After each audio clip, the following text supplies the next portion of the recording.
Kelihatan. Kelihatan ya? Ini punya Saskia. Dia ambil yang 1 Samuel nomor 1. Jadi di sini tidak dikasih tahu apa pengajarannya. Jadi coba kalian tebak-tebak apa Itu? pengajaran dari cerita Saskia. Itu di atas. Pendahuluannya. Itu kok percaya Tuhan Maha Kuasa. Percaya Tuhan Maha Kuasa. 1 Samuel 1. Oh, saya nggak tahu. Harusnya tadi saya betul.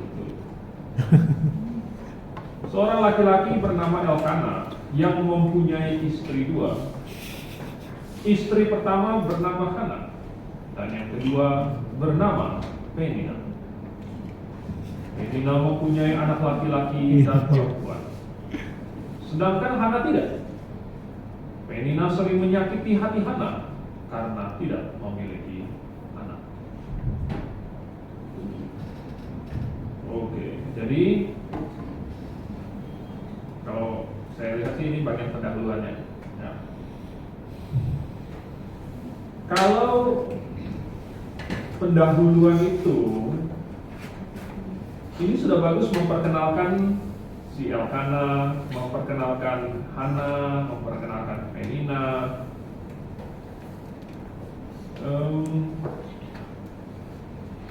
Tapi ini sangat singkat sekali. Memang saya minta singkat sekali. Tapi hanya menyebut ini, ya. Hanya menyebut Hana tidak punya anak, sedangkan Penina punya. Nah, yang merupakan tambahan yang sangat penting itu adalah Penina menyakiti hati Hana. Kira-kira dari pendahuluan ini ada hubungannya dengan percaya Tuhan Maha Kuasa nggak?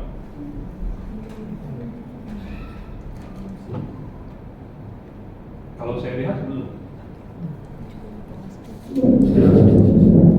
Kira-kira kalau Saskia mau memasukkan pengajaran ini percaya Tuhan Maha Kuasa ke dalam bagian awal dari cerita ini, gimana? Gimana kamu mengajarkan bahwa kita harus percaya Tuhan yang Maha Kuasa?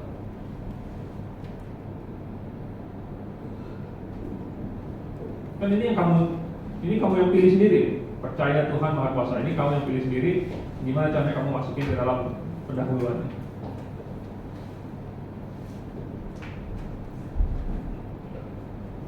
Nggak ada ide. Misalnya kamu bisa bilang bahwa Keluarga yang percaya pada Tuhan. Hana tidak putus asa karena dia percaya Tuhan Maha Kuasa. Jadi dia tetap berharap. Gitu. Ya. Oke, jadi ingat, setiap kali kita begitu cerita, kalian pikirkan gimana caranya supaya pengajaran kalian masuk. Gimana supaya kata-kata kamu, cerita kamu itu ada hubungan yang nyambung ke pengajaran. Ini penting sekali. Terus, Hana mengadukan sakit hatinya, sengsaranya itu kepada Allah dengan berdoa. Terus dikasih tanda kurung lagi, lebih mengutamakan berserah kepada Allah daripada curhat kepada suami.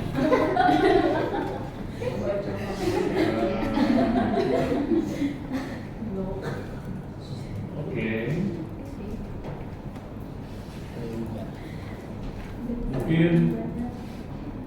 Mungkin ini untuk orang dewasa gitu ya. Kayaknya anak-anak masih belum paham mengenai Curhat. perbedaan curhat kepada Tuhan dengan curhat kepada suami dan ya kayaknya interaksi ini masih belum mereka paham. Ya. Tentatif. Tapi sebenarnya di sini ada satu ide yang sudah bagus bahwa dia pergi kepada Tuhan gitu. Maksudnya dia menyerahkannya kepada Tuhan. Nah, gimana kepada anak-anaknya gimana?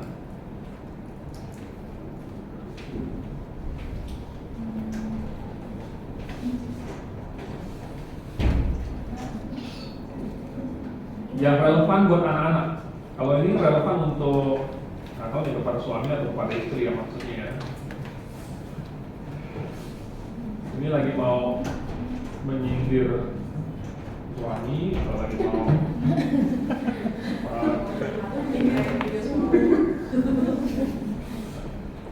untuk anak-anaknya gimana Saskia?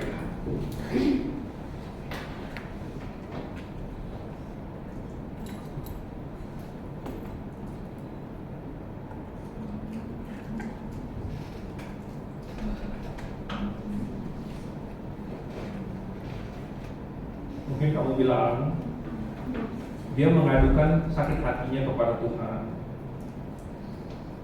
karena dia tahu bahwa hanya Tuhanlah yang bisa menolong dia.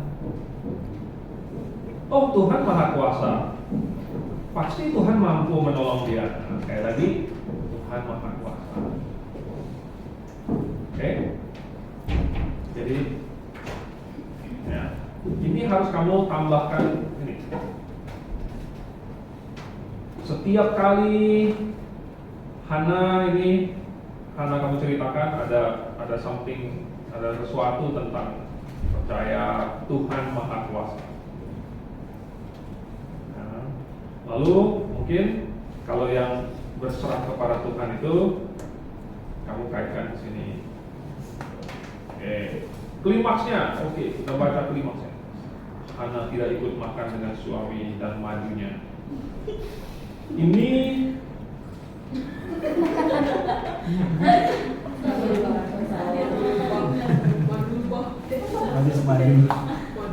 ini belum dipahami oleh anak-anak karena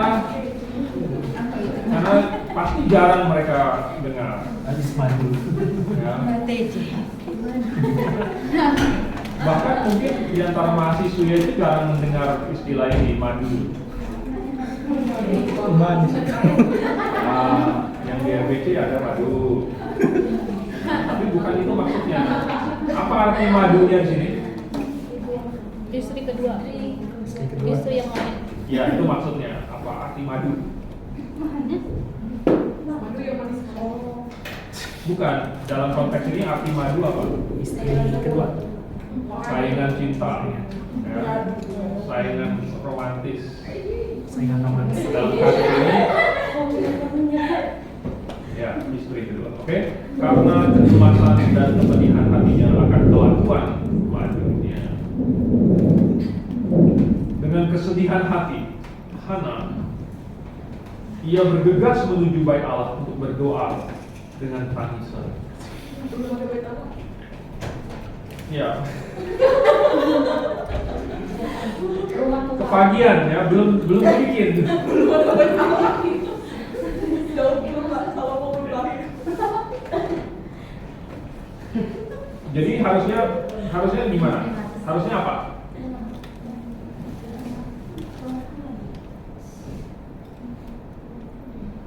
Itu masih kemah ya?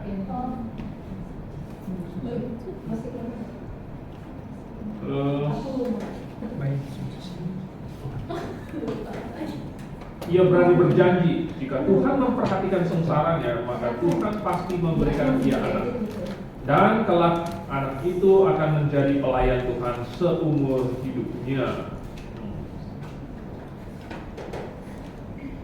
Ini sebenarnya sangat sentral terhadap cerita ini.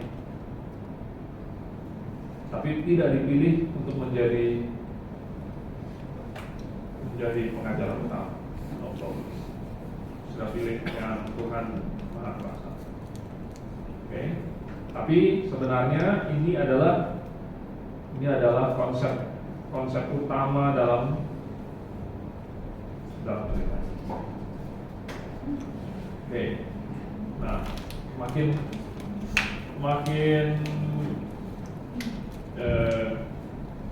menegangkan. Sambil dia berdoa, lalu Imam Eli memperhatikan seperti seorang perempuan gila di dalam bait Allah. Ternyata itu adalah Hana yang sedang bersusah hati. Maka Imam Eli menguatkan hati Hana. Singkat cerita,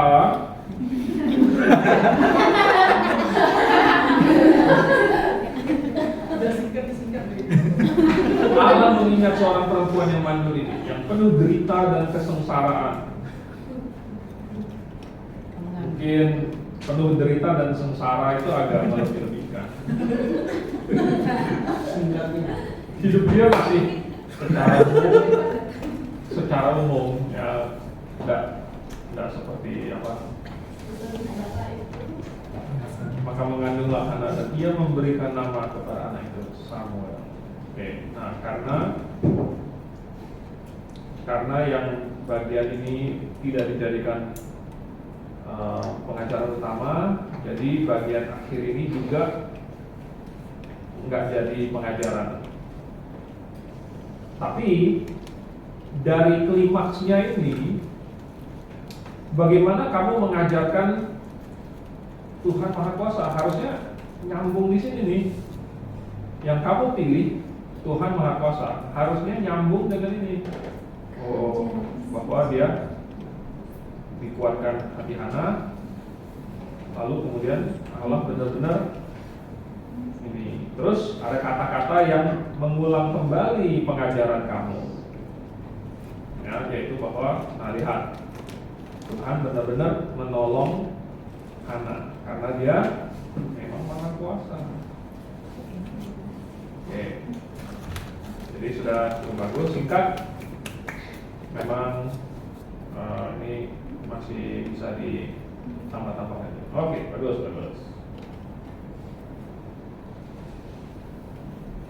Berikutnya,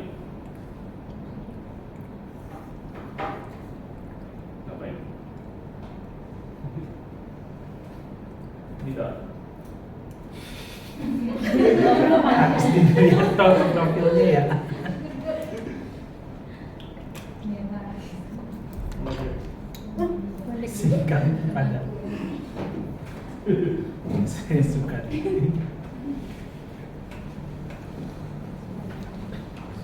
Jadi mulai dengan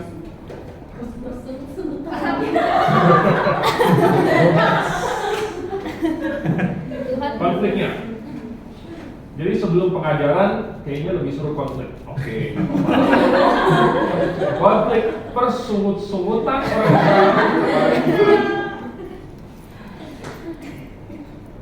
Walaupun saya paham maksudnya, tapi kalimatnya bukan begini. Konfliknya orang Israel bersungut-sungut kepada Tuhan, maksudnya itu. Ya, konflik maksudnya orang Israel harusnya percaya kepada Tuhan, malah bersungut-sungut. Itu oke. Ini saya perhalus sedikit.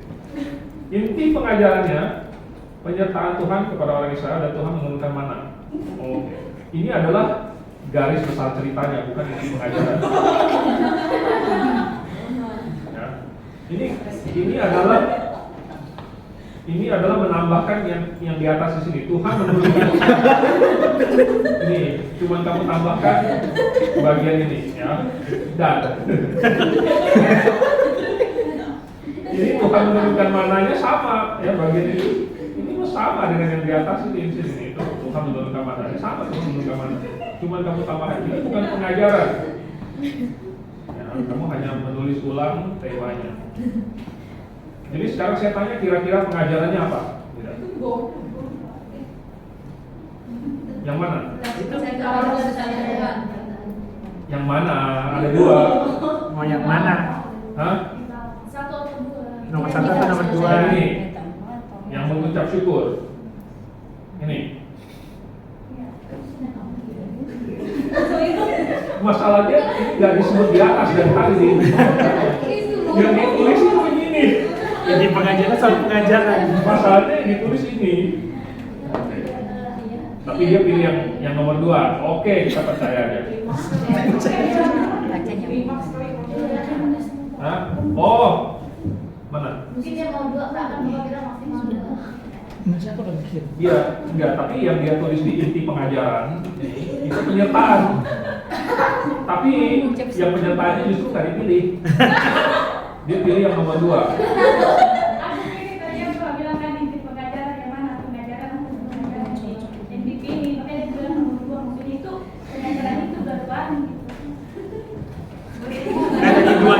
pilih yang mana? Ya, oke. Dua. Ada sini dua. Ada. Coba kita lihat. Sini dua. Pendahuluan. Ini udah habis. Berdoa langsung emang. Bangsa Israel keluar dari Mesir setelah mereka berangkat dari Elim dan tiba di padang gurun Sin yang terletak di antara Elim dan Gunung Sinai. Ini kayaknya pernah saya baca di mana? Oh iya, ini saya pernah baca di Keluaran.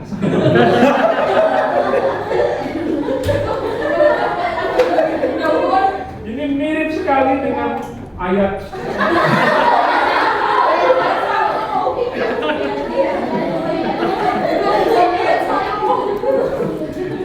Copy paste.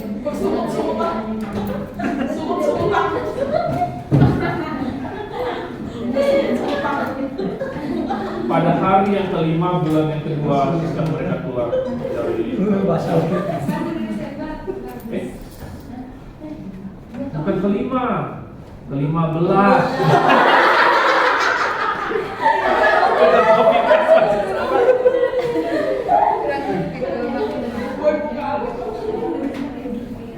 Ya, 15 ya. Dan pada saat itu terjadilah persungut-sungutan Israel kepada Tuhan.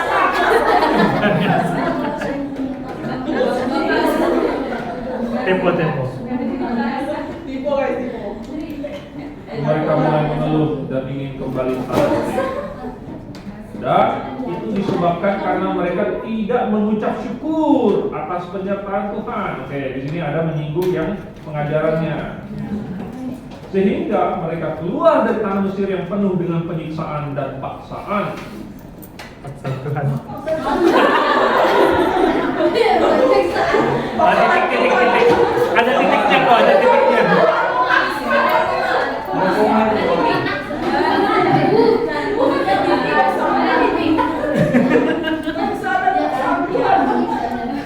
Tuhan menuntut mereka lewat hambanya yaitu Musa.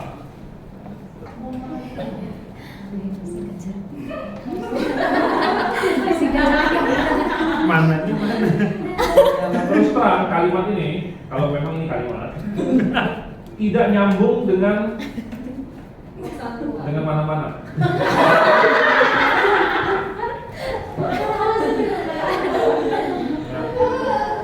Kamu lagi ngomongin mereka bersungut-sungut, mereka tidak mengucap syukur, padahal Tuhan sudah membawa mereka keluar dari Mesir. 3 ini. Terus kamu tambahkan 1, Tuhan menuntut mereka oleh hamba-Nya Musa. Terus kamu balik lagi ke Tuhan bahwa mereka tidak mengucap syukur. Jadi di tengah-tengahnya di sini kamu ada selipkan 1 yang tidak nyambung. Ya, mereka tidak mengucap syukur. Gitu. Jadi lihat ya. Ini kalian mesti perhatikan yang orang lain itu tidak sekalian cuma ketawa-tawa. Mereka malah menyalahkan Musa sehingga Tuhan marah kepada orang Israel. Oke, karena ini baru pendahuluan doang, jadi tidak banyak yang bisa kita analisa. Sudah bagus bahwa berusaha untuk memberikan konteks dari cerita ini. Ya, mereka keluar dari Mesir, tapi ini terus terang konteks yang persis sama dengan ditulis di Alkitab. Lalu kemudian kamu sudah berusaha untuk memasukkan pengajaran kamu yaitu mengenai percaya penyertaan Tuhan dan harus selalu mengucap syukur, dan bangsa Israel adalah contoh negatif bahwa mereka tidak melakukan itu. Harapan saya adalah waktu kamu membangun klimaksnya lalu kemudian sampai kepada klimaksnya yang tidak ditulis di sini, tidak ada, nyata bahwa seandainya saja mereka percaya kepada Tuhan, seandainya saja mereka mengucap syukur, bakalan gimana? Oke. Ini masih belum selesai, masih perlu dilanjutkan sendiri lagi dulu. Oke. Berikutnya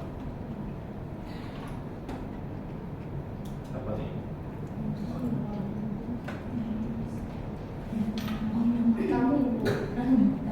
Mina. Edit. Editif.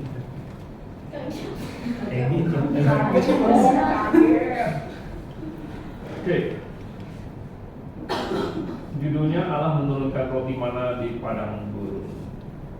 Pengajarannya, perintah Tuhan adalah untuk kebaikan.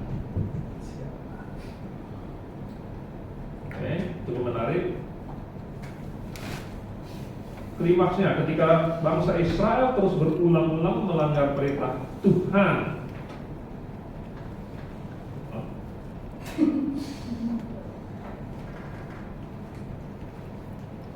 Ini sebenarnya bagian dari konflik.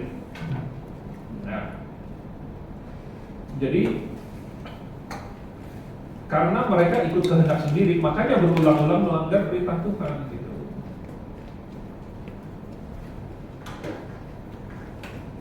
Karena kalau di bawahnya di sini, Yang alangkah itu Pak, di mana? Hah? Di bawah lagi. Nah, alangkah terkejut. Ah,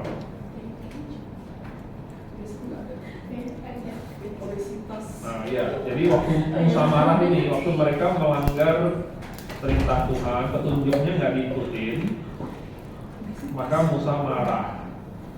Nah, ini, ya. Jadi harusnya dia tulis saja waktu Musa marah. Oke. Pendahuluan. Pada tanggal 15 bulan kedua, nah ini baru benar. 15 ya. Setelah orang Israel keluar dari Mesir, mereka baru saja tiba di padang gurun Sin yang panas dan tidak ada makanan. Jumlah mereka juga sangat banyak. Bisa dibayangkan betapa sesaknya, gerahnya, panas, haus, dan lapar. Tapi ini semua perintah Tuhan. Tuhan yang menyuruh mereka lewat jalan ini.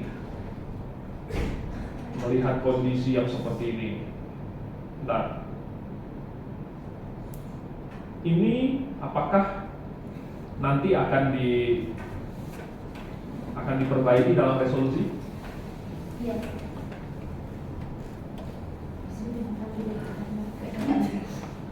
Bukan.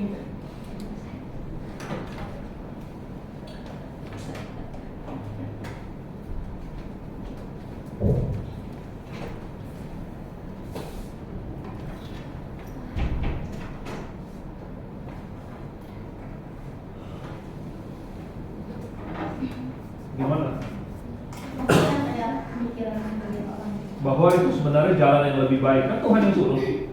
Iya, tapi maksudnya itu pemikiran sebagian orang. Jadi kalau Bukan, yang ini semua perintah Tuhan, ya kan? Kan tadi kamu bilang ini perintah Tuhan adalah untuk kebaikan. Perintah Tuhan adalah untuk kebaikan. Lalu yang sesak, gerah, panas, haus, lapar adalah perintah Tuhan. ya Pak, maksudnya itu pemikiran sebagian orang itu perintah Tuhan yang buruk gitu Pak. Jadi perintah Tuhan bukan sesak, gerah, panas, haus, lapar. Tapi kamu bilang ini semua perintah Tuhan. Iya. Ya. Nah, kalau kamu ini harusnya waktu di review, waktu kamu lihat ini, tapi ini semua perintah Tuhan, mungkin nanti pada akhirnya di ini habis Musa sangat kecewa karena mereka memilih jalan sendiri yang buruk. Sebenarnya ini bisa ditambahkan ya, sebenarnya Tuhan sudah memilihkan jalan yang baik. Nah, kira-kira kenapa Tuhan suruh mereka lewat jalan itu? Yang panas, haus, tidak ada makanan. Kira-kira kenapa itu lebih baik? Untuk membentuk mereka. Membentuk mereka. Oke, terserah. Pokoknya itu ditulis. Maksudnya itu disinggung. Oke, kembali ke atas lagi.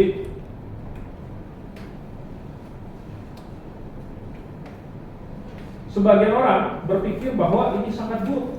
Waduh, jalan yang Tuhan pilih tidak baik.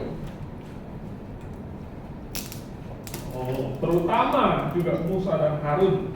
yang terlalu taat kepada perintah Tuhan yang telah membawa ke jalan ini. Maksudnya Musa dan Harun tidak baik gitu. Menurut pemikiran sebagian orang. Ya.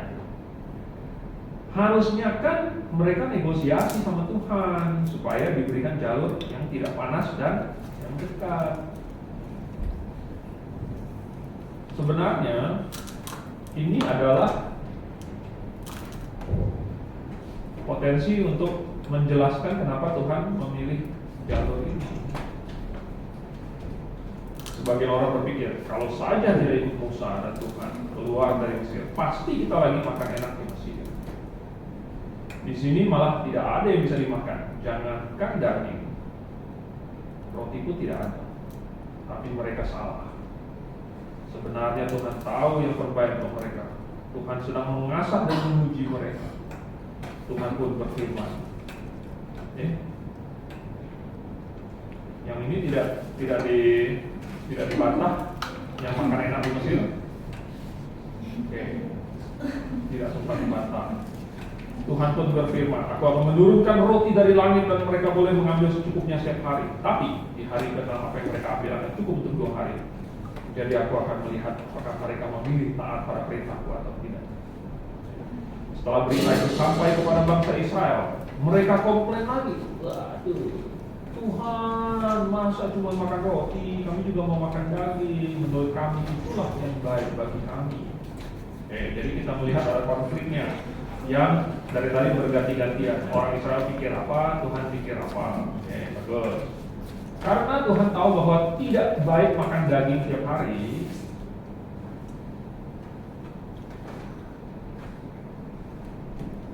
ini tidak ditulis di Alkitab.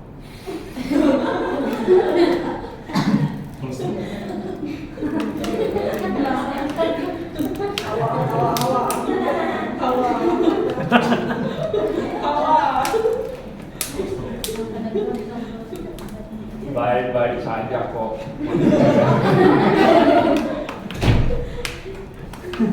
Buktinya mahasiswa GITS hampir tiap hari makan daging.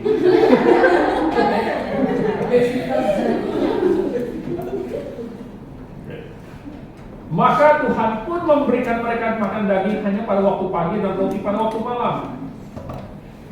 Nggak kembali.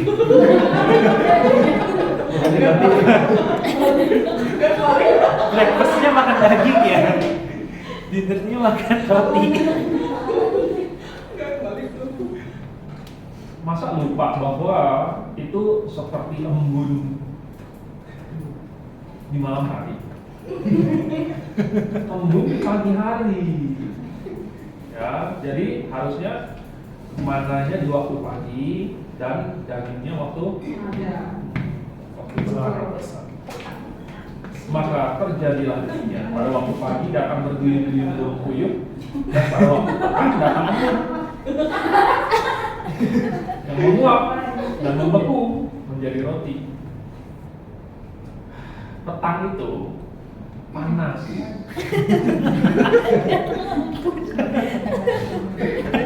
Tidak ada yang membeku.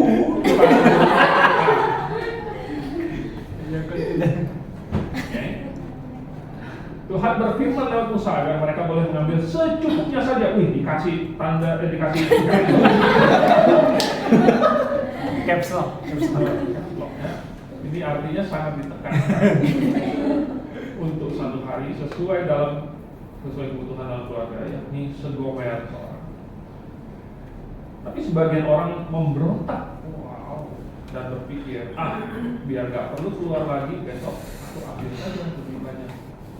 Tapi aku suka makan malam, aku mau simpan untuk makan malam.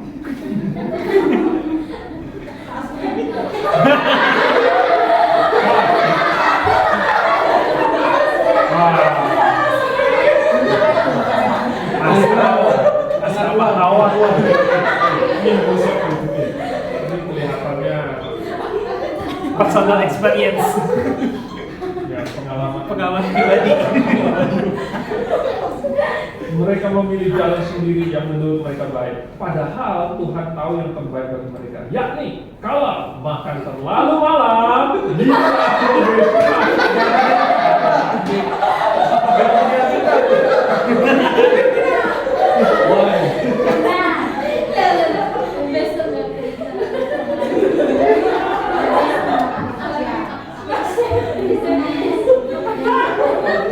Kalau mereka mengumpulkan terlalu banyak dan besok nggak kerja, mereka malas dan itu tidak baik. Sebenarnya sudah bagus bahwa Firmina mencoba untuk membandingkan pemikiran mereka dengan pemikiran Tuhan. Ini sudah bagus. Ya, artinya ada konfliknya. Artinya yang pengajaran tadi di atas itu sedang dibangun, diperkuat. Jadi sebenarnya sudah bagus. Hanya saja mungkin argumennya bisa dibantah. diperbaiki. Ya, karena obesitas bukan karena makan terlalu malam. Obesitas karena makan terlalu banyak. Ya, oleh sebab itu Tuhan takarkan 1 gomer seorang. Itu tujuan supaya tidak obesitas, bukan malamnya, tapi jumlahnya. Dan kalau kalian baca yang menarik, waktu mereka kumpulkan, kan ada yang mengumpulkan sedikit, ada yang mengumpulkan banyak. Tapi waktu ditakar dengan gomer, artinya udah kumpul-kumpulin nih, ayo di apa? Digomerkan. Ditimbang, ya, diukur. Gomer itu adalah ukuran volume, bukan timbang. Ternyata semuanya segomer. Jadi karena Tuhan tahu jumlah yang tepat yang terbaik, maka Tuhan atur udah masing-masing segomer secara otomatis. Dan ini ada pengajaran yang sangat bagus sekali. Katakan ada yang melihat roti ya, wah roti kemana-mana, lalu dia langsung semangat mengumpulin. Ada yang lebih lambat mengumpulkannya jadi kurang karena diambil sama yang super semangat itu. Tapi ternyata yang ketinggalan, yang terlalu lambat ini segomer juga. Nah, yang ngumpulin banyak-banyak itu udah capek-capek ngumpulin segomer.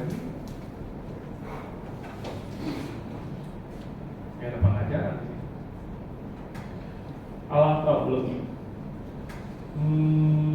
Alangkah terkejutnya mereka ketika apa yang mereka simpan sampai pagi besoknya, roti itu berulat dan busuk. Mereka menjadi panik. Kenapa jadi panik? Karena nggak ada makanan. Panik. Saya busuk, berulat.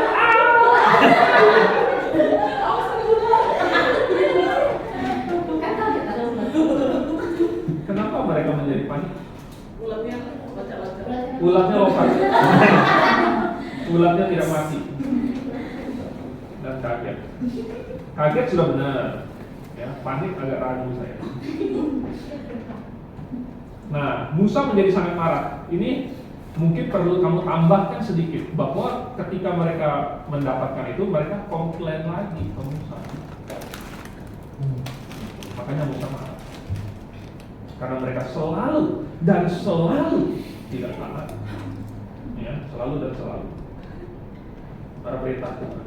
Lalu Musa memperingatkan kembali bahwa besok hari Sabat adalah hari peristirahatan. Jadi jangan keluar untuk mencari roti dan daging, karena apa yang diambil hari ke-6-nya akan cukup untuk 2 hari. Tapi sebagian orang tetap tidak percaya dan mereka malah sengaja keluar pada hari Sabat mencari makanan lagi. Tapi tidak ketemu. Tuhan tidak menurunkannya. Dan orang-orang yang pernah menyimpan roti sampai pagi di hari lain kaget. Karena roti di hari ke-6 disimpan sampai hari Sabat masih segar. Mungkin ada cara lain untuk menceritakan ini. Ya, kan habis kamu cerita bahwa Musa suruh hari ke-6 ambil 2 untuk 2 hari. Tapi sebagian orang tetap tidak percaya dan mereka malah sengaja keluar, mereka malah tidak ketemu sehingga mereka lapar hari itu. Sehingga mereka komplain lagi. Terus mereka bilang, itu kemarin kami tinggalkan sampai pagi, sampai hari berikutnya berpulang. Makanya kami tidak ngambil untuk 2 hari. Maka si Musa akan menjitak mereka. Tidak mendengarkan. Ya.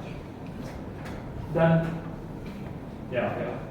Kira-kira begitu. Musa sangat kecewa pada mereka yang terus saja melanggar perintah Tuhan dan memilih jalan sendiri yang buruk bagi Tuhan. Akhirnya Tuhan memerintah Musa untuk menyimpan roti mana dalam. Nah, ini gak ada hubungannya. Tuhan memerintahkan Musa untuk menyimpan roti mana, itu tidak ada hubungannya dengan Musa sangat kecewa dengan mereka melanggar Tuhan, perintah Tuhan. Harusnya ada kalimat apa sesudah yang ini? Kalau Musa sangat kecewa karena mereka melanggar perintah Tuhan, akibatnya apa? Akhirnya apa? Atau padahal gimana? Harusnya gimana? Oh, ya, ini masih ada sisipan di sini yang bagus tapi tidak tertulis. Padahal Tuhan sudah menyiapkan yang baik bagi mereka dan mendesain sistem yang bagus buat mereka. Oke. Terlebih karena mereka akan berada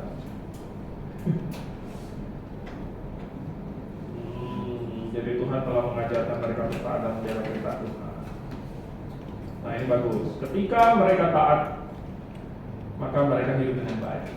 Ketika mereka memberontak, mereka mencelakakan diri sendiri. Begitu pula dengan kita kalau saat. Oke, nah sudah bagus ya. Oke, baik sekali.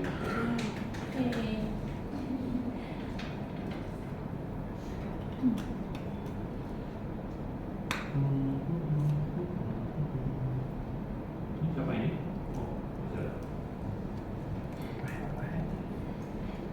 Sesosok yang sedang belajar.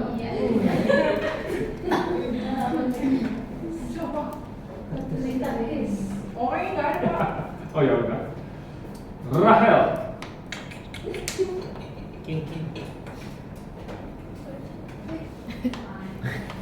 Edited.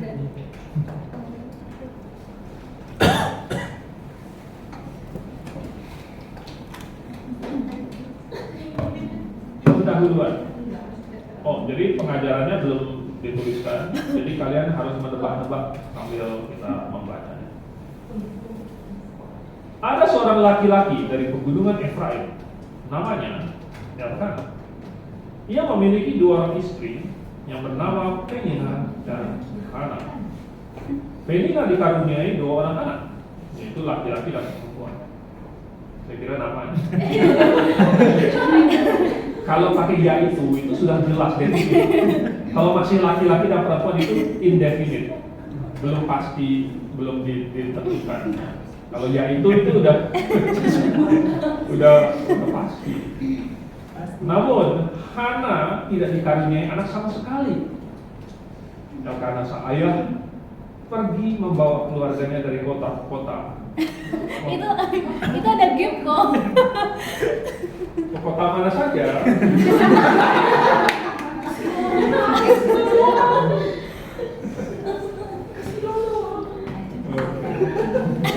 Ada game. Menuju klimaks. Menuju klimaks. Pada suatu hari loh, tadi.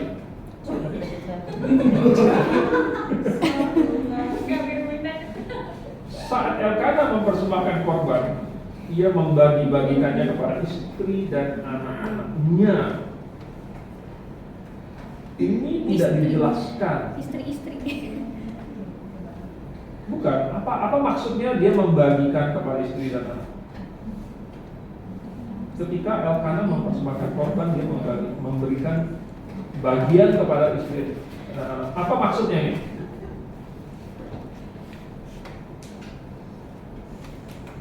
Itu tadi buat anak kok. Sebagai guru, kalian berkewajiban untuk memahami cerita kalian. Oke.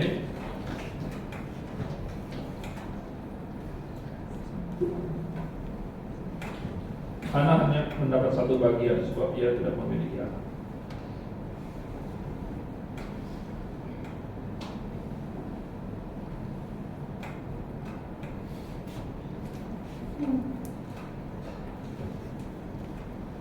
Disinilah saatnya kamu menceritakan Penina menyakiti hati Hana. Ya. Nah, kamu menyelipkan satu kalimat di antaranya. Ini harusnya Nyambung. Gitu. ya kurang nyambung dengan ini, harusnya nyambungnya habis Hana mendapat hanya satu bagian suami yang tidak memiliki anak, lalu kemudian Penina memandang rendah Hana. Gitu. Oke. Jadi ini nanti dibawakan. Ya. Sampai di sini ada yang sudah bisa menebak apa pengajarannya? Masih belum. Saya juga.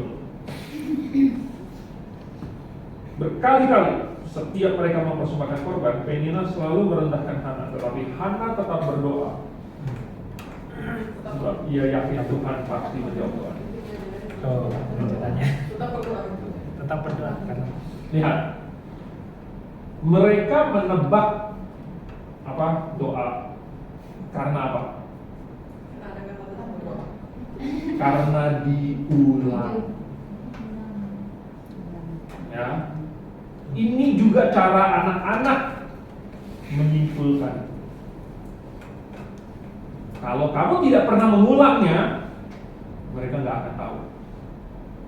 Kalau kamu mau mereka paham, kalau kamu mau mereka ingat, kalau kamu mau mereka menyerap itu, harus diulang. Perhatikan. Tetapi Penina tidak berhenti-berhenti menghina Hana, sehingga Hana merasa tertekan dan sangat sedih, bahkan tidak mau makan. Lalu suaminya menghiburkannya, "Kenapa kamu tidak makan?"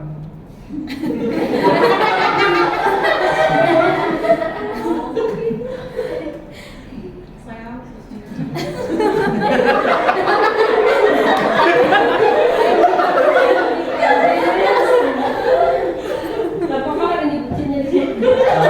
romantis. Saya bisa pakai nada yang berbeda. Lalu suaminya menghiburkannya. Kenapa kamu tidak makan?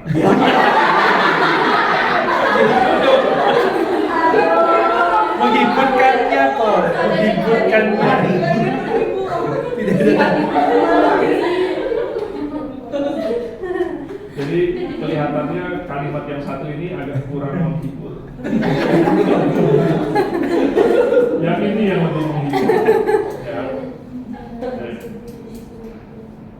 Lalu, wah, dari menuju klimaks kita sampai di klimaks. Tetapi Hana tidak terhiburkan oleh perkataan suaminya itu. Ia terngiang-ngiang ejekan Penina yang selalu merendahkannya. Ia sangat ingin mempunyai anak. Sampai setelah hypernya kurang, setelah ia makan itu, ya makanya Pak.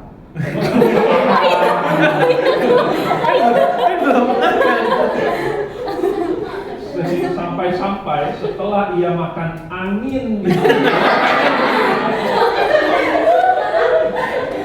ia langsung berlari ke tiang pintu bait suci Bait suci lagi. dan menangis terseduh-seduh memohon kepada Tuhan. Tapi tulisannya baik suci.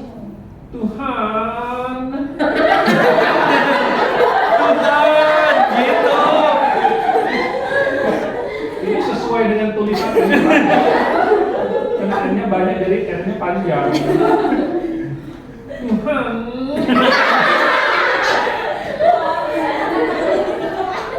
dengarlah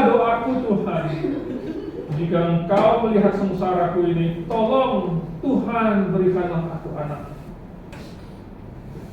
Ia berdoa dengan sungguh-sungguh sampai bernazar kepada Tuhan. Tuhan, jika engkau memberikanku anak, aku akan memberikan anak itu kepadamu. Oke, karena ini sampai diulang 2 kali, berarti penting. Ya. Tapi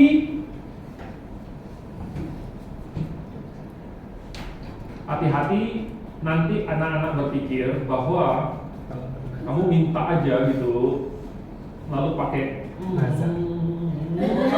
akan diberikan. Ya, jika engkau melihat sengsaraku ini, tolong berikan aku anak. Jadi kalau aku nggak dikasih anak, Tuhan nggak melihat sengsaraku. Bagaimana kita tidak jatuh ke sisi ini? Gimana Pak?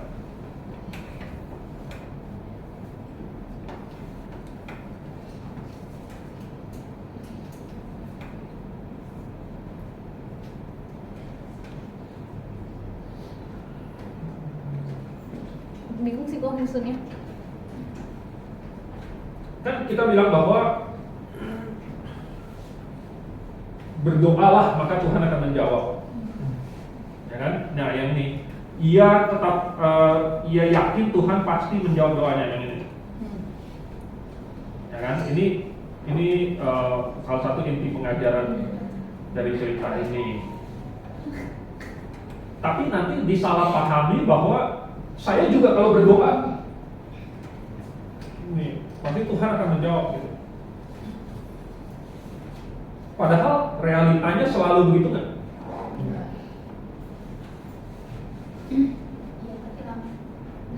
Jadi gimana guru menjelaskan ini,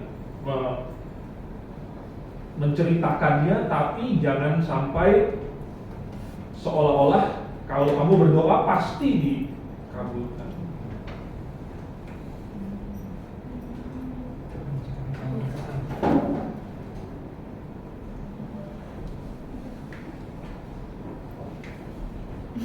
Maka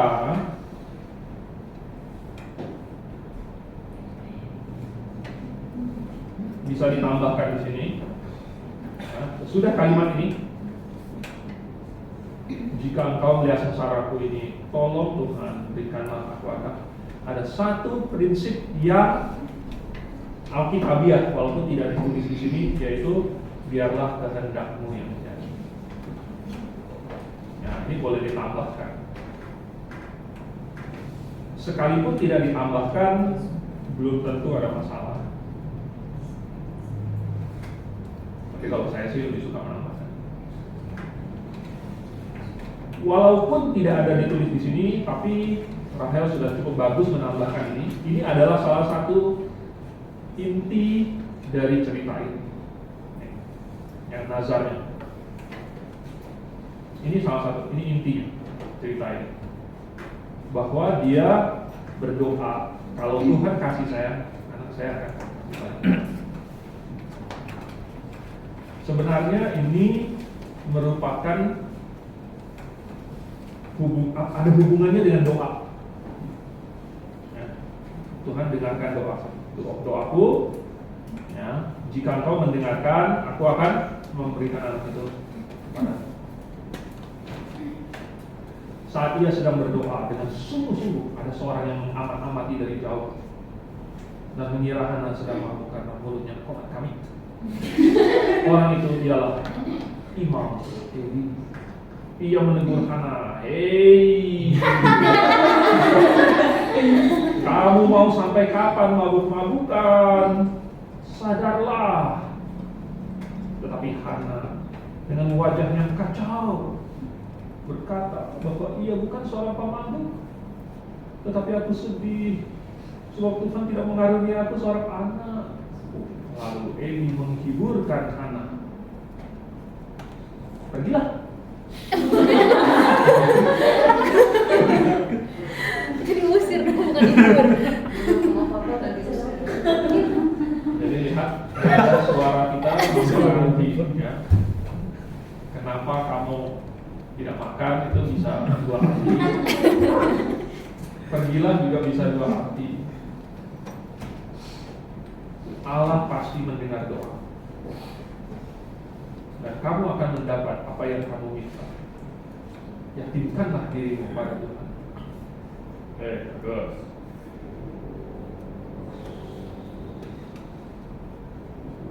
Seringkali saya membaca begini, dalam hati saya merasa ini tempat yang bagus sekali untuk mengulang pengajaran kita.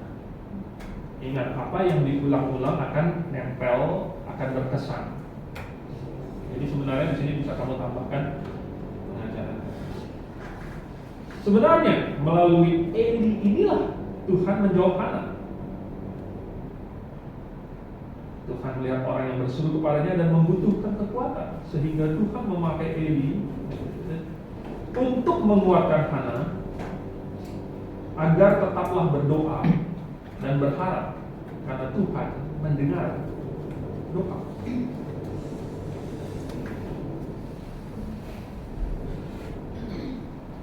Bagaimana Tuhan memakai Eli untuk menjawab Hana?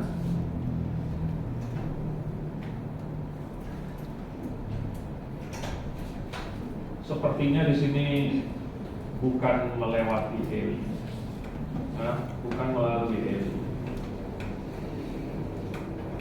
Karena jawabannya adalah dikasih anak, bukan menghiburkan.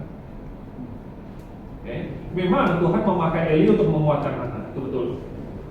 Tapi jawabannya adalah memberikan anak kepada Hana. Tapi untuk menguatkan siapa? Diulang lagi, Tuhan mendengar doa. Hana yang mendengarnya pun menjadi yakin bahwa Tuhan pasti mendengar doanya, sehingga ia pulang dengan pengharapan bahwa Tuhan akan menjawab doanya. Bagus. Setelah ia kembali ke keluarganya, ia melanjutkan pekerjaannya dengan tetap berpengharapan pada Tuhan. Bagus. Lihat ya, ada banyak kali diulang-ulang. Bagus. Walaupun nanti pada prakteknya belum tentu persis kata-katanya.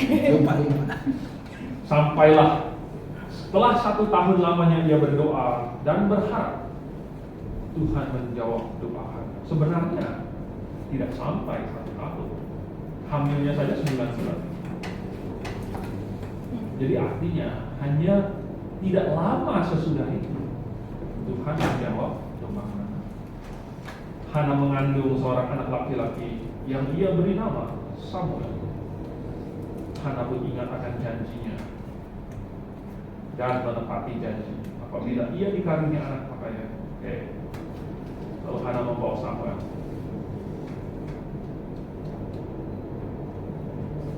Aku telah berdoa untuk mendapat anak dan Tuhan telah memberikan kepada, maka aku pun menyerahkannya kepada Tuhan. Terakhirnya inti pengajaran Tuhan menjawab doa. Sub pengajaran. Tuhan memperhatikan orang yang berseru padanya. Tuhan bisa memberikan kekuatan dari mana saja. Maksudnya dari orang-orang Dan yang ada sekitar apa dalam. Tapi terutama Tuhan memberikan kekuatan dari makanan kita ya. Hidup dalam pengharapan pada Tuhan dan kau berterima kasih kepada Tuhan. Ini kurang jelas kalimatnya, tapi ya kita setengah ganti. Oke, ya cukup bagus ya.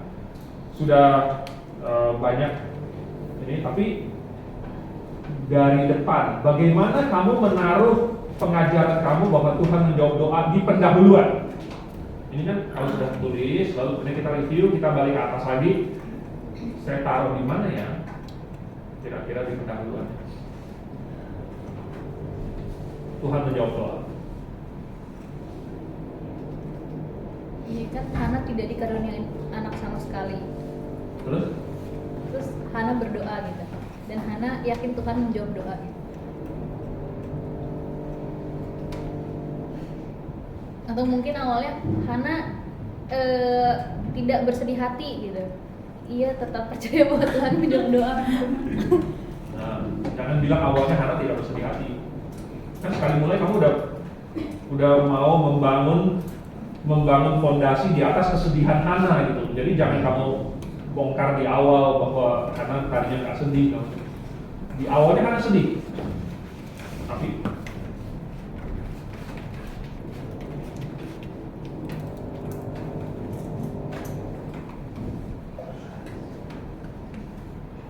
mungkin ya bisa kamu ceritakan tentang Elkanah. Elkanah percaya kepada Tuhan. Jangan deh. Kayaknya Elkanah bukan model suami yang sangat ideal. Suami poligami. Enggak sih, mungkin cintanya berbagi. Mungkin Hana itu istri pertama, terus karena nggak punya anak dari keluarga maksa gitu. Ada intrik ternyata di dalam situ ya. Ada drama. Ada plot twistnya. Ini nggak bisa. Kita kamu harus punya anak. Saya mau gendong cucu. Ini saya serahkan. Kamu anak satu-satunya. Mungkin. Ahli waris. Mungkin kasusnya mirip Abraham dan Sarah, di mana Sarah yang suruh Abraham mengambil Ya itu dia. itu siapa namanya? Agar. Jadi saking pengennya punya anak, maka si Elkanah disuruh ambil ini. Malah si Penina menyakiti hati si Hana. Karena kan ditulis madu.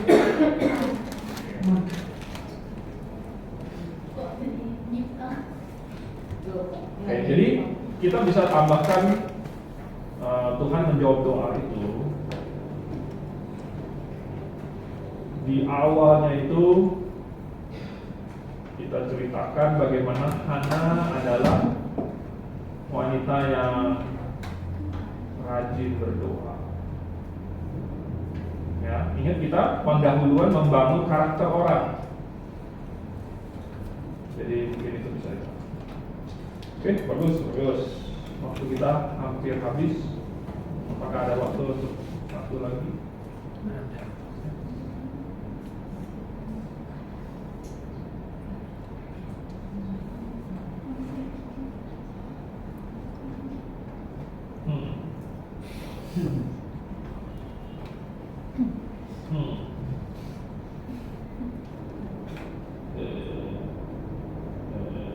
Nah, ini coba kita lihat punya Ines.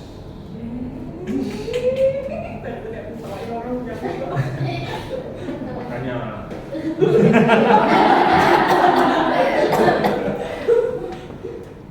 tertawa-tawa dahulu, ditertawakan.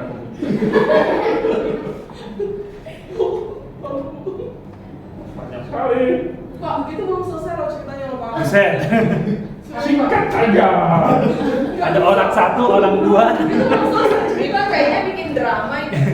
Itu bikin skrip film kayaknya. Oke, apa-apa, coba kita lihat. Ini Oh, bikin mengajarkan tesis ya, bersyukur.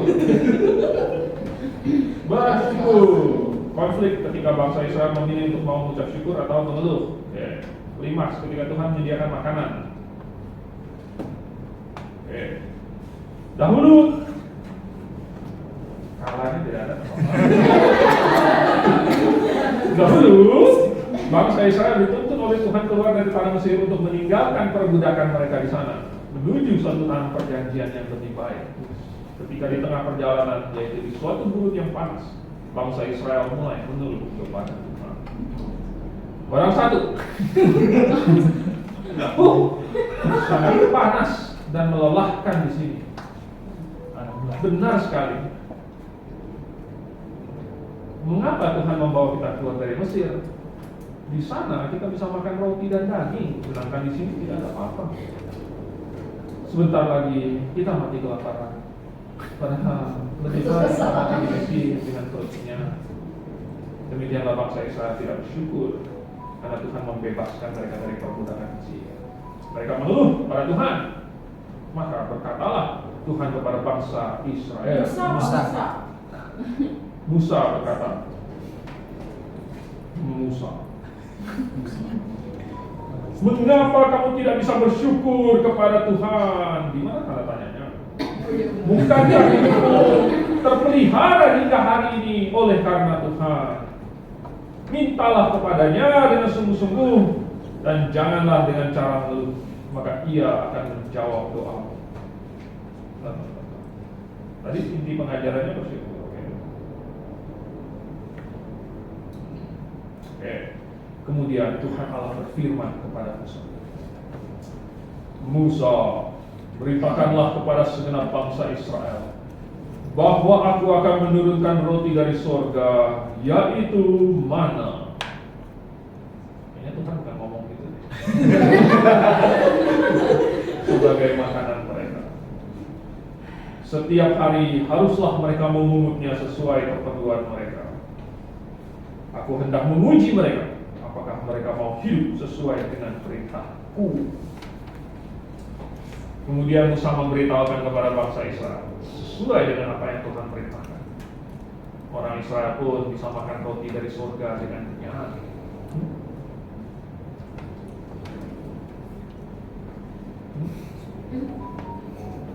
Udah, nggak ada ininya, nggak ada menceritakan pertama kali mereka melihatnya. Oke, berarti di skip. Orang Israel pun bisa makan roti dari surga dengan kenyang. Tetapi rupanya mereka tidak juga bersyukur atas makanan tersebut. Padahal roti itu telah membuat mereka kenyang. Sekarang mereka menginginkan daging. Aku bosan hanya makan roti setiap hari. Rasanya begitu-begitu saja. Aku juga bosan. Waktu di Mesir kita bisa makan daging, tapi sekarang sudah tidak bisa lagi. Ingin rasanya aku kembali ke Mesir untuk makan daging. Keluhan orang Israel itu pun didengar oleh Musa. Kata Musa kepada segenap bangsa itu, mengapakah kamu masih mengeluh? Tidak cukupkan? Tidak cukupkah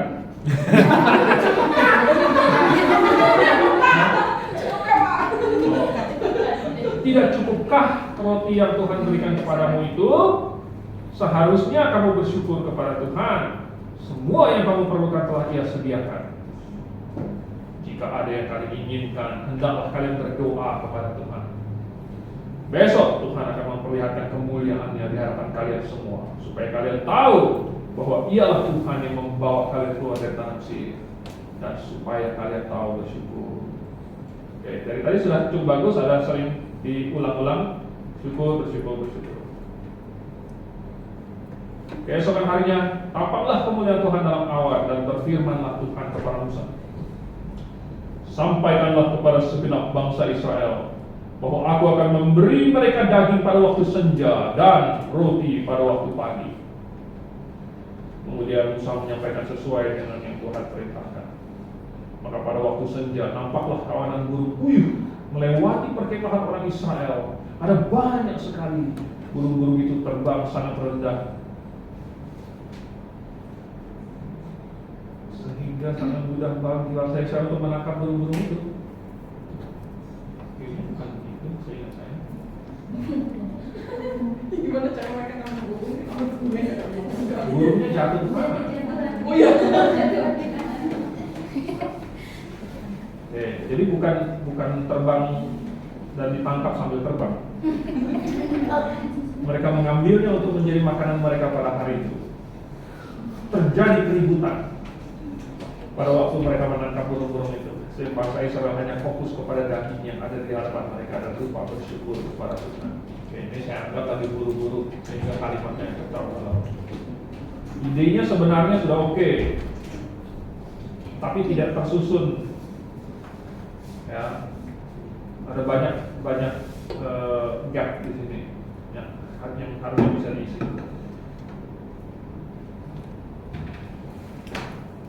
Musa memperingatkan bangsa Israel, ini maksudnya judul atau apa? Bersyukurlah kepada Tuhan yang telah menyediakan daging. Loh, ini tadi sudah terjadi keributan. Bersyukurlah. Kayaknya nggak nyambung nih. Ya. Harusnya waktu terjadi keributan Musa marah. Ya itu Pak dia, maksudnya Tidak.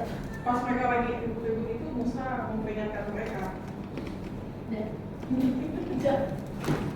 Ya, bagusnya kalau digabung ininya, kalimatnya biar nyambung.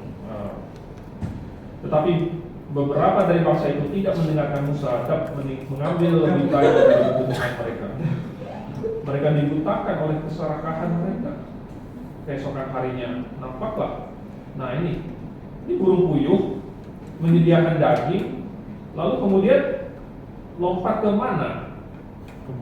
Kemana? Ya, tidak disusun dengan sangat rapi. Ini karena kita udah paham, kita orang yang paham, kita bisa nyambungin. Tapi ini membingungkan. Keesokan harinya nampaklah bahwa makanan yang mereka ambil melebihi yang mereka perlukan, dipenuhi oleh ulat. Hal itu diketahui oleh Musa dan para Musa kepada mereka. Mengapa kamu bebal sekali? Tidak bisakah kamu bersyukur atas apa yang Tuhan telah sediakan untukmu dan mendengarkan perintahnya? Jika kamu bersyukur, kamu tidak akan mengeluh. Kamu pasti melakukan sesuai perkataan.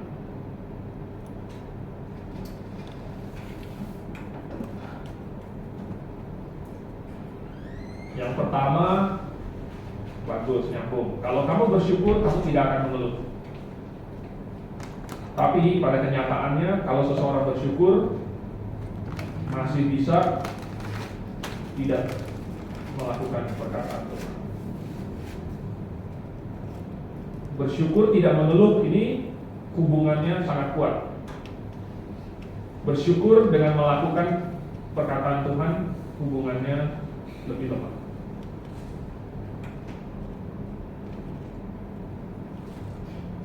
Yang hubungan kuat dengan melakukan sesuai perkataan itu apa?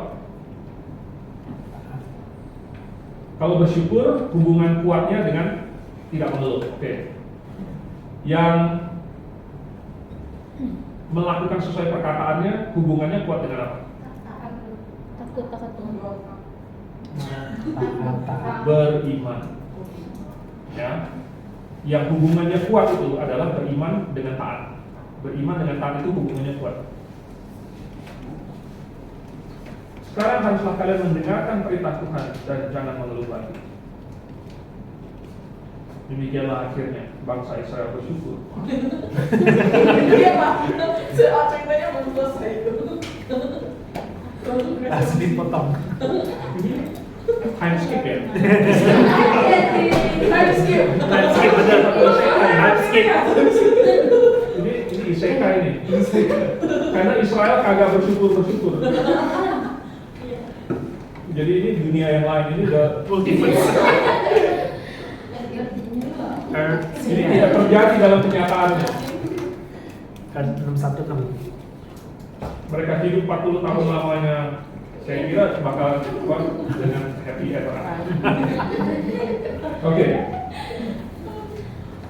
Sudah bagus bahwa bersyukur ini diulang-ulang, dan saya sudah bisa melihat bahwa konfliknya makin lama makin kental. Cuman di bagian klimaksnya ini, ya, yang terjadi keributan segala macam, ini harusnya klimaksnya ini mana nih? Mau saya bilang terjadi keributan di sini, harusnya ada klimaks di sini. Harusnya Musa marah di sini. Harusnya kalau kamu mau sekalian menceritakan yang di Bilangan, sekalian hukuman Tuhan. Ya, wah, segala macam dibutakan oleh keserakahan. Ini kalau kamu mau masuk ke sini, udah sekalian hukuman Tuhan. Karena nyambungnya, hubungannya itu, mereka serakah, mereka tidak taat segala macam, dikena hukum. Ya, jadi hal-hal seperti ini yang kita pertimbangkan. Kalau misalnya menurut kamu nanti jadi kepanjangan, pertimbangkan, nggak usah disebut sama sekali. Yang dibilangkan itu fokus kepada misalnya mana saja. Oke, no problem. Yang cerita tentang daging bisa belakangan. Kamu cukup berfokus kepada mana saja, itu masih oke. Kalau misalnya dalam pertimbangan nanti kepanjangan, mendingan dipotong. Oke, sudah lumayan bagus. Dari yang saya lihat, pilihan inti pengajaran kalian, ini kan baru sedikit yang saya baca. Pilihan inti pengajaran, oke, ini baru dinyalakan lagi rekamnya. Pilihan inti pengajaran itu adalah suatu seni.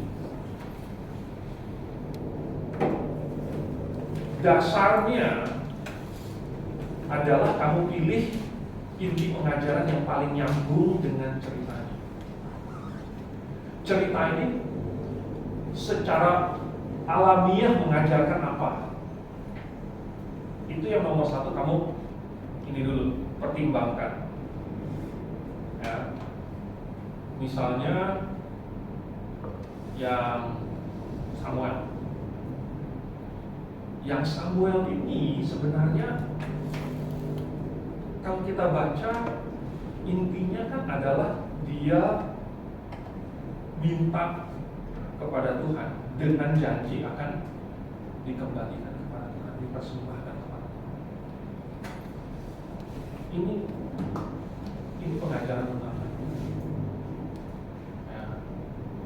Nah, kalian pilih yang lain.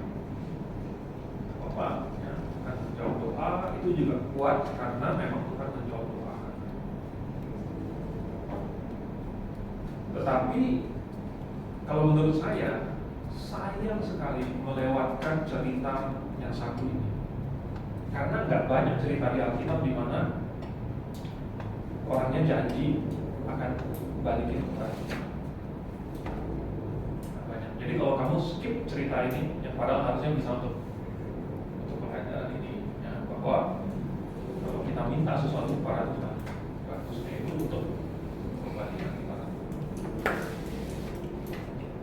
Itu sayang kalau menurut saya. Lalu untuk yang mana? Banyak sekali pengajaran sih. Kalau kalian baca satu pasal itu,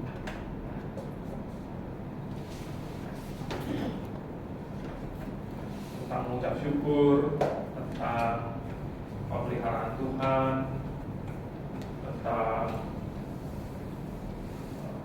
ya, Tuhan menyediakan, tentang mukjizat, tentang keserakahan, semuanya ada. Seperti gado-gado yang dicampurkan dalam satu cerita besar. Kalau kalian memilih salah satunya, maka seluruh cerita kalian itu dibentuk di sekitar satu ini. Ya. Beda kalau khotbah. Kalau khotbah ini adalah poin-poin utamanya. Poin-poin utama. Itu pun nggak selalu begitu. Kadang-kadang khotbah kita hanya memilih satu doang, lalu dari satu itu kita pecah menjadi sub-bagian.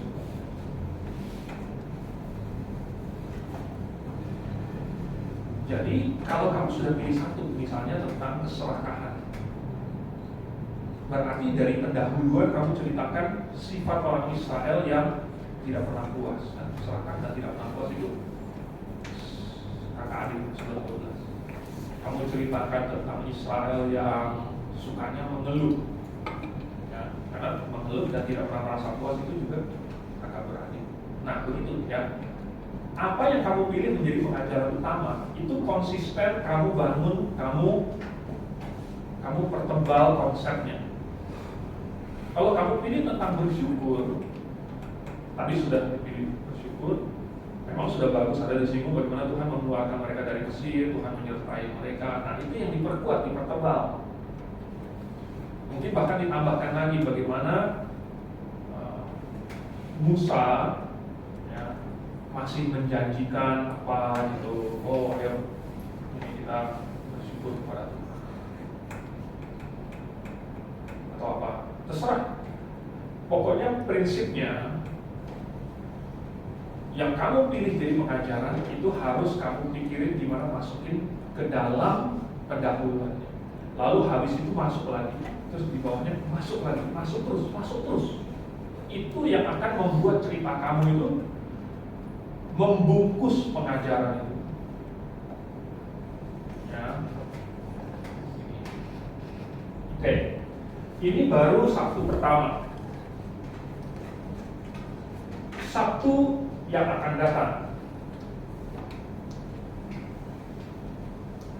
kalian akan bikin PR. Dibikin cerita yang lengkap, seperti contoh yang ini.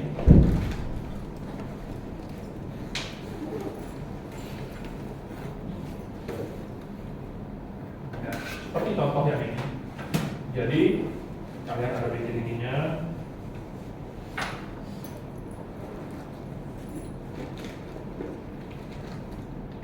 Tulis ada pengajarannya apa, kira-kira klimaksnya apa, konflik yang kamu pilih apa, terus kamu mulai tulis. Nggak harus kamu tulis judul pendahuluan, menuju klimaks, mendekati klimaks, hampir klimaks, klimaks, selesai klimaks. Nggak usah. Nah, itu seharusnya nyata dari sambil saya membaca secara alami, tidak perlu kita kasih label. Kalian bikin seperti ini, dan nanti kita akan mencoba mempraktekkannya. Bagaimana kita menceritakannya dengan menarik, menggunakan semua yang kita miliki, suara kita, menggunakan alat-alat peraga, menggunakan mungkin anak-anaknya, pokoknya menggunakan segala sesuatu untuk menghasilkan suatu cerita yang menarik. Oke, jadi untuk cerita-cerita yang barusan kita baca ini, ada yang mau ditanya? Jangan lupa sesudah kalian bikin, direvisi lagi, direview. Ya. Itu tadi, kalau kamu kembali membacanya, kamu akan menangkap yang salah-salah, yang 15, hilang belasnya kan, atau ya. Nah, kemudian ya adalah kesempatan untuk memproofreadnya. Benar, gak ada pertanyaan ya? Hah? PR nyetak. Jadi karena minggu depan sudah praktek, sambil kamu nanti bikin PR-nya, kamu sudah membayangkan nanti di depan kamu akan cerita kayak gimana. Gitu. Nah, karena waktu sangat sempit, maka kalian sudah harus coba sendiri, ya, bikin latihan sendiri di depan cermin atau apa. Nah, ketika kalian tampil di sini, saya akan, sebelum kalian tampil, saya akan kasih guideline, dan sambil kalian tampil juga saya akan tunjukin, oh tadi begini, oh, mungkin lebih baik kalau begini, sebagai, ya. Oke. Untuk PR-nya, kita kasih juga, boleh pilih.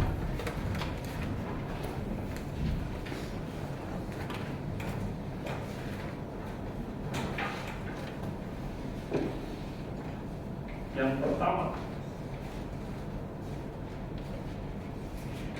ada di Matius pasal 13 ayat 1 sampai 23.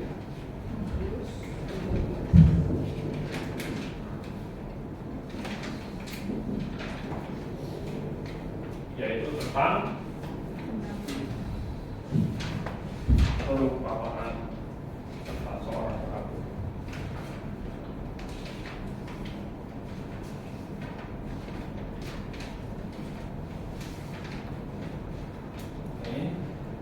Lumayan seru. Ini gampang ya, karena strukturnya sangat sederhana. Kamu tinggal ngikutin struktur yang udah Tuhan Yesus pakai kan. Strukturnya sangat sederhana. Tuhan udah kasih ceritanya, kamu tinggal ngulang cerita Tuhan Yesus. Tentu ada pengajarannya. Ingat, kamu bukan sekedar mengulang kata-kata Tuhan Yesus. Copy paste aja apa yang tertulis di Matius 13. Jangan di copy paste. Ingat bahwa kamu mengajarkan sesuatu, berarti kamu sudah punya pengajarannya, lalu kemudian kamu rancang ceritanya di sekeliling pengajaran. Yang kedua,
yang Yosua 7 ini agak fleksibel. Artinya konteksnya itu sudah sebelum pasal 7, juga termasuk yang sesudah pasal 7-nya, resolusinya. Nah, yang pasal 7 ini cuma menceritakan tentang Achan dan apa yang dia lakukan, lalu kemudian sidangnya, lalu hukuman dia, akibatnya dan lain sebagainya. Harus kamu baca di sebelum dan sesudah. Oke. Jadi konteksnya lumayan panjang konteksnya. Kalian mesti paham konteksnya. Yang di Matius 13 lebih singkat, sangat pendek sekali. Tapi gimana caranya membuatnya menarik? Oke. Dua pilihan aja.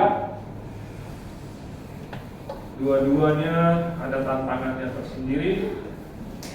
Oke. Karena ini direkam, nanti rekamannya itu saya akan minta supaya disediakan bagi siapa saja, termasuk yang cowok. Kalau mereka kan tadi kerja lalu kemudian sebenarnya pengen ikut, mereka boleh nonton rekamannya. Yang terlambat tadi ada sebagian yang datangnya terlambat, yang bagian awalnya kalian bisa review lagi, ditonton aja dari awal lagi. Bahkan mungkin saya kirim ke RBC juga supaya yang di RBC juga bisa ikutan. Oke, ada yang mau ditanya? Minggu depan jam yang sama, channel yang sama. Dengan serta yang berbeda. Ya, moga-moga ya. Dan minggu depan nanti sebelum kalian masuk pintu itu, rasa malunya dititip dulu di luar. Ya, jangan malu-malu. Kalau sudah sampai di sini, kalian mau menjadi murid sekolah minggu, kalian mau bercerita. Tidak perlu malu-malu lagi. Ya, berarti udah jadi kayak teman sejawat. Oh ya, kita udah tahu sama tahu. Ya, kalaupun ketawa itu bukan untuk bermisik, tetapi karena emang lucu aja.